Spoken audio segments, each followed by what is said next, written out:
এ পর্যায়ে আপনাদের সামনে বক্তব্য নিয়ে আসছেন নিবেদিত প্রাণ জগন্নাথপুর উপজেলা জাতীয় পার্টির সাধারণ সম্পাদক জনাব লাল মিয়া ভাই। বিসমিল্লাহির রহমানির রহিম। শুভ দিন। জাতীয় পার্টির আজ জন্মদিন। অধ্যকার আজকের সভার সম্মানিত সভাপতি, জাতীয় পার্টির দুর্দিনের কান্ডারি মরহুম আব্দুল মজিদ মাস্টার, সাবেক এমপি সাহেবের সুযোগ্য ছোট ভাই, যিনি আজকে বড় ভাই যিনি আজকের সভার মধ্যমণি। উপস্থিত রয়েছেন জাতীয় পার্টির প্রাণপুরুষ, সাবেক এমপি, সাবেক পিপি এবং কর্মী বান্ধব নেতা জননেতা আলহাজ আব্দুল মজিদ মাস্টার সাহেবের সুযোগ্য পুত্র অ্যাডভোকেট নাজমুল হুদা আহমেদ এবং জেলা জাতীয় পার্টির সিনিয়র নেতৃবৃন্দ, উপজেলার বিভিন্ন উপজেলা থেকে আগত সভাপতি, সাধারণ সম্পাদক বৃন্দ, কর্মীবৃন্দ, সুধীবৃন্দ, আসসালামু আলাইকুম।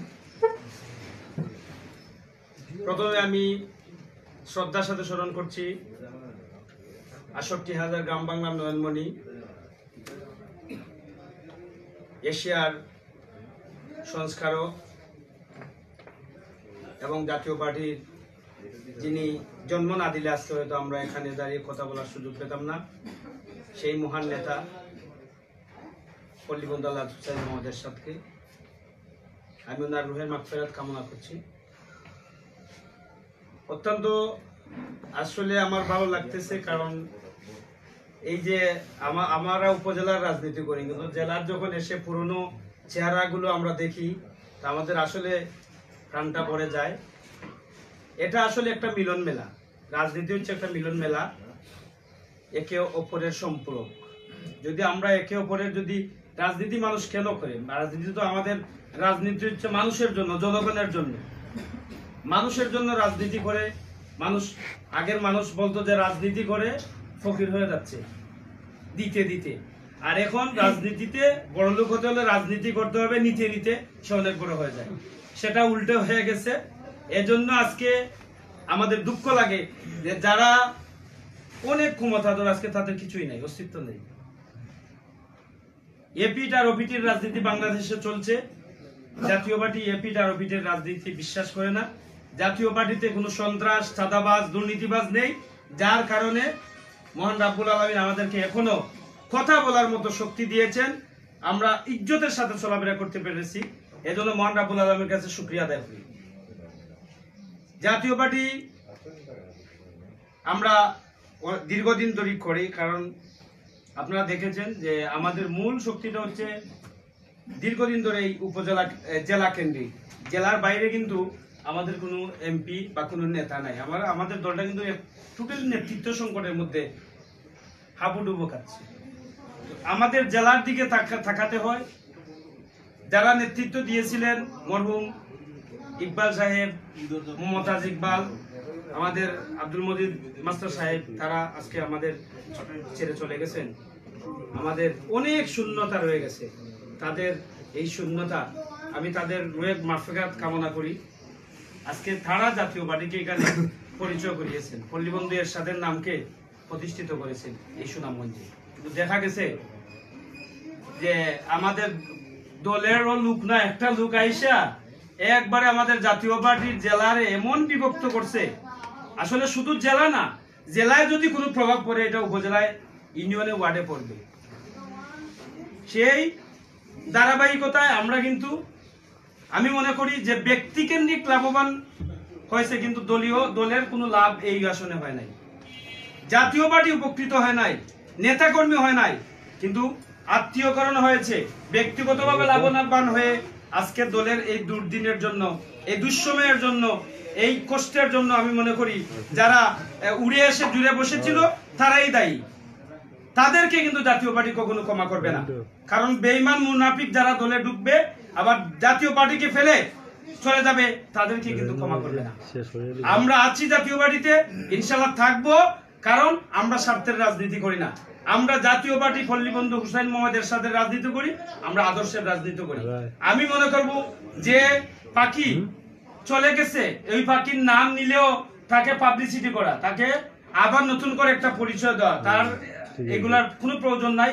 আমরা যারা আছি, আমি মনে করি আমাদের সকল ভেদাভেদ বলে, আর আমরা যখন শক্তিশালী হব, শক্তিশালী হতে হলে কিন্তু আমাদের ঐক্যর দরকার, আমাদের এই ক্ষমতা বাড়ানো, ক্ষমতা করতে হলে এটা কিন্তু কর্মীদের সমন্বয় দরকার।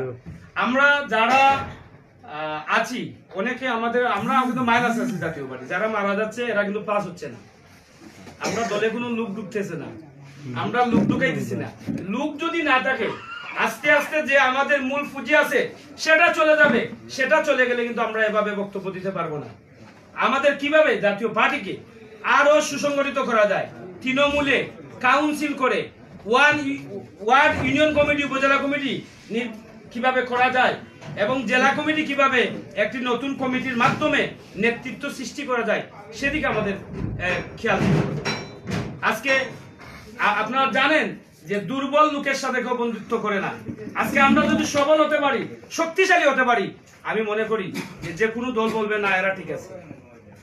এদেরকে নিয়ে যেভাবে আমরা অতীতে আমাদের ছাড়া কোনো ইলেকশন হয় নাই, আমি আশা রাখবো এখনো হবে না। কারণ জাতীয় পার্টি এমন একটি দল, যে একটি আদর্শ দল, যেই যত কথা বলুক, যে আমাদের রংপুরে মেয়র সাহেব বলেছিলেন কত সাবান এলো গেল, তিব্বত সাবান রয়ে গেল, জাতীয় পার্টি থাকবে, জাতীয় পার্টিকে কেউ নিশ্চিহ্ন করতে পারবে না। আমাদের বইয়ের কোনো কারণ নেই, আমরা দুর্নীতি করিনি, লুটপাট করিনি, যার কারণে আমরা লুকানোর প্রশ্ন উঠে না। অনেকে বলেছিল আওয়ামী লীগকে আর উনি হাসিনা না মরার পর্যন্ত কেউ নামাতে পারবে না, কিন্তু উনি 45 মিনিট সময় পায় নাই ওনাকে দেওয়া না। এটা আমাদেরকে অনুধাবন করতে হবে। এক দল গেলে যখন আরেক দল চলে আসবে, লুটপাট করবে, এরা জনগণের কাছে চিহ্নিত। ক্ষমতায় আসার আগেই শুরু হয়েছে হরিলুট, কাজেই জাতীয় পার্টি এই হরিলুটে বিশ্বাস করে না। আমি একটি অনুরোধ রাখবো, আমার মানিক ভাই উনি বলেছেন যে আমাদের জেলা আসলে পাবলিক, আমি আর ফারুক ভাই ছিলাম, এখানে গেছিলাম, সেখানে আমরা বলেছি যে আমরা যে যাওয়ার চলে গেছে, লুটপাটকারীদের আমাদের প্রয়োজন নাই, দুর্নীতিবাজদের আমাদের দরকার নাই। আমরা যারা আছি এরশাদ প্রেমিক, জাতীয় পার্টির নেতা কর্মী, সবাই আমরা এখানে বসি শক্তিশালী একটা সংগঠন আমরা গড়ে তুলি। নতুন ভাবে তরুণের দীপ্ত অঙ্গীকার নিয়ে নতুনত্ব সৃষ্টি করি। যারা ইনঅ্যাক্টিভ, যারা যে জায়গা সেখানে তাদেরকে আমরা সম্মান করব, কিন্তু যারা নেতৃত্ব দিতে পারবে তাদেরকে আমরা নেতৃত্বে আনবো। এটাই হচ্ছে। আজকে যদি জেলার মধ্যে আমাদের একটা ডিভাইড থাকে, তাহলে আমাদের উপজেলা থেকে আসতে আমাদের কষ্ট হয়, কারণ আমরা দ্বিধা বিভক্তিতে পড়ে যাই। অনেক নেতা কর্মী, আমি অনেকে হয়তো অসুবিধা দেখে আসবে না, মানে জানে যে একটা চোখ লজ্জা বলতে একটা জিনিস আছে। তো আমাদের লজ্জা যাতে দূর হয়, আপনারা এই ব্যবস্থা আপনারা করবেন। আমাদের প্রত্যেক উপজেলা থেকে আমি মনে করি যে আমাদের সহযোগিতা অব্যাহত থাকবে। আর মজিদ সাহেব কথা আমি কি বলবো, উনি আমাদের এমন একজন নেতা ছিলেন, এমন নেতা আর আমরা পাবো না। পল্লীবন্ধু এরশাদকে আমরা হারিয়েছি, মজিদ সাহেবকে হারিয়েছি। এরশাদ হয়েছে বাংলাদেশের নেতা, উনি হয়েছিলেন সুনামগঞ্জের নেতা। এজন নেতা আমরা আবিষ্কার করতে পারবো না। তারপরেও উনার উত্তরসূরি আছেন। আমি আশা রাখবো উনার নেতৃত্বে জাতীয় পার্টি যে একটা দ্বিধার মধ্যে একটা লোক ফেলে রাখছে, এই দ্বিধাকে কিভাবে কাটিয়ে একটা সুন্দর পথ সুগম করা যায় এবং জাতীয় পার্টিকে কিভাবে এই জেলার মধ্যে একটু প্রতিষ্ঠিত রাজনৈতিক দল হিসাবে অন্য দলের সাথে যাতে আমরা ধাক্কা দিয়ে কথা বলতে পারি, এই পর্যায়ে যাতে উনি নিতে পারেন। আমি আশা রাখবো যে উনার যে সুযোগ্য নেতৃত্ব, উনার যে যোগ্যতা, দক্ষতা, ভদ্রতা, উনি আমি আবির্ভূত হয়েছি। উনার সুখে দুঃখে আমাদের নেতাকর্মী আর যাওয়ার জায়গা নাই, উনার কাছেই যেতে হয়। আমি দেখেছি উনার কাছ থেকে একটা মানুষ কোনো সময় বিমুখ হন নাই। উনার আচার আচরণ, ভদ্রতা, উনি অনেক কিছু জাতীয় পার্টির জন্য একজন নিবেদিত প্রাণ। তো উনাকে আমাদের ধরে রাখতে হবে, উনাকে আমরা পিছনে যেতে দেব না। যারা নেতৃত্ব দেওয়ার যোগ্যতা আছে, যারা এই ধরনের মন মানসিকতা আছে, তাদেরকে আগে দিতে হয়, সামনের খাতায় দিতে হয়। আর আমার অভি ভাই, উনি আসলে সুনামগঞ্জে আগে যে সময় উনার বক্তব্য শুনতাম, আসলে উনি টেস্ট খাবাই নিত। এখনো দেখা যায়, এখনো এইরকমই আছে, বুঝলি?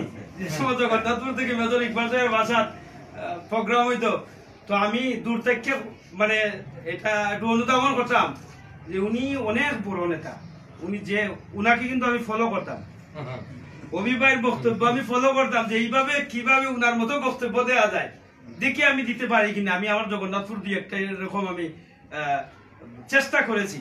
আসলে আমাদের যারা দুর্দিনের নেতাকর্মী কেন যেন জোরে যাচ্ছে, পিছনের সারিতে আছে, এটাই আমার প্রশ্ন। আমি মনে করি কেউ কাউকে ছাড় দিবে না, চেয়ার ছাড়বে না। আমাকে এই চেয়ারের যোগ্যতা অর্জন করতে হবে, আমার আগে যেতে হবে। আর কাজ করলে অবশ্যই জাতীয় পার্টি আপনাকে মূল্যায়ন করবে, মূল্যায়ন করবেই করবে। আমি কোথায় যাব, কোথায় বসবো, কি হব, সেটা আমার ঠিক করা লাগবে না, আমার ঠিক করবে আমার নেতা কর্মী আমি কোথায় যাব। তার বক্তব্য আমি অনেক দীর্ঘায়িত করে ফেলেছি। আসলে এখানে আমার সিনিয়র নেতৃবৃন্দ অনেক আছেন, জাইর আলী ভাই আছেন, ফারুক ভাই আছেন, অনেকে আসলে নাম বললে কেউ নাম যদি থাইকা থাকে সে মনে মনে করে আমার নামটা বলুন না। যাই হোক, সবার নাম বলতে পারছি না। সবাইকে আমার জগন্নাথ উপজেলা জাতীয় পার্টির পক্ষ থেকে আমি সালাম জানাচ্ছি, শ্রদ্ধা জানাচ্ছি। আজকের এই দিনে, আজকে এই যে আপনারা স্মরণ করতেছেন, এই স্মরণের মাধ্যমে অনেক কিছু চলে আসছে, আমাদের সিনিয়র নেতৃবৃন্দ চলে আসছে। আমরা জাতীয় পার্টি যারা করি, এই আদর্শ নিয়ে যাতে আল্লাহ আমাদেরকে মৃত্যুর আগ পর্যন্ত জাতীয় পার্টিতে রাখেন, আমি সেই প্রত্যাশা ব্যক্ত করছি। এবং একটি সবাই মিলে কিভাবে একটা জাতীয় পার্টি সুন্দরভাবে করা যায়, সবাই মিলে কিভাবে আগানো যায়। কারণ জাতীয় পার্টি যদি একটা পাগলও বলে রাস্তায় লাঙ্গল, আমার বাধা দেওয়ার অধিকার তার নাই। অধিকার আছে? অধিকার নাই। কাজে সবাইকে নিয়ে আমাদের রাজনীতি করতে হবে। সেই সুযোগটা আপনারা, আমার আওয়াল ভাই আছেন, উনি আমাদের মুরব্বী, উনি কৃষক পার্টির কেন্দ্রীয় নেতা ছিলেন, উনি অনেক ভালো একজন বক্তা। তো কাজেই আপনারা এই সুযোগটা সৃষ্টি করবেন। আর আমাদের উপজেলার পক্ষ থেকে যতটুকু সহযোগিতা করার দরকার, ইনশাল্লাহ আপনাদেরকে আমরা আশ্বস্ত করছি, আমাদের পক্ষ থেকে সহযোগিতায় আমরা হাত বাড়িয়ে দিব। সবাইকে ধন্যবাদ জানিয়ে আমার বক্তব্য শেষ করছি। আসসালামু আলাইকুম। ধন্যবাদ লালমিয়া ভাইকে ওনার সুন্দর বক্তব্য দেওয়ার জন্য। পল্লী বন্ধু এরশাদের ইন্তেকালের আগে যে নির্বাচন হয়েছিল, ইশতেহার ছিল, আর উনি নিজেও বলেছিলেন নতুন বাংলাদেশ গর্বমুড়া। আর রাজনীতি হলো এমন একটা জিনিস, লালমিয়া ভাই বলে গেছেন, গোলাম হোসেন নবী ভাই বলছেন, রাজনীতি আমার মরহুম নেতা, সাবেক মুক্তিযোদ্ধা, সাবেক এমপি মরহুম অ্যাডভোকেট আব্দুল মজিদ, উনি বলে গেছেন রাজনীতি হলো অসৎ ছায়ার মতো, একটা বট গাছের মতো। বট গাছে বিভিন্ন ধরনের পাখি বসে, গাছ তো কোনোদিন বলে না তুমি সরে যাও এখান থেকে। রাজনীতি হলো সেম জিনিস, দলে বিভিন্ন ধরনের মানুষ আসবে, যারা সুবিধার জন্য এসেছিল 10 বছর, পৃথিবীটা হলো বদলার জায়গা, তারা কিন্তু তা পেয়েছে। 10 বছর আমাদের হক খেয়েছে, মানুষের হক খাইছে, এটা হলো হক খাওয়া। হক খাইছে, আজকে ঢাকা বসে আছে, সুনামাজ আসলে মুখ দেখানোর মতো কিছু থাকে না। যারা নিয়ে খাইছে হেরা তার প্রতিপক্ষ হয়ে গেছে, আমাদেরকে আসতে গেছে, কোনো কিছু আসে না। আমরা জাতীয় পার্টিতে ছিলাম, দাড়ি হয়ে গেছে সাদা, উনাকে আমি ইয়াং দেখেছি, যারা এবারে সাদা দাড়ি হয়ে গেছে। আমরা ছোট থেকে জাতীয় পার্টি যারা করছি, তাদের আদর্শে আদর্শিত আমরা, তারা আমাদের সাথে আছেন, এটাই আমাদের প্রেরণা। আমরা আশা করব আমরা যারা মাঠে আছি, পার্টির অভ্যন্তরীণ না, পার্টির বাইরে যারা আছি, যাতে আপনাদের কাছ থেকে আমরা এমন প্রেরণা পাই, আপনারা যাতে সুসংগঠিত আছে। জাতীয় পার্টি সুসংগঠিত ছিল,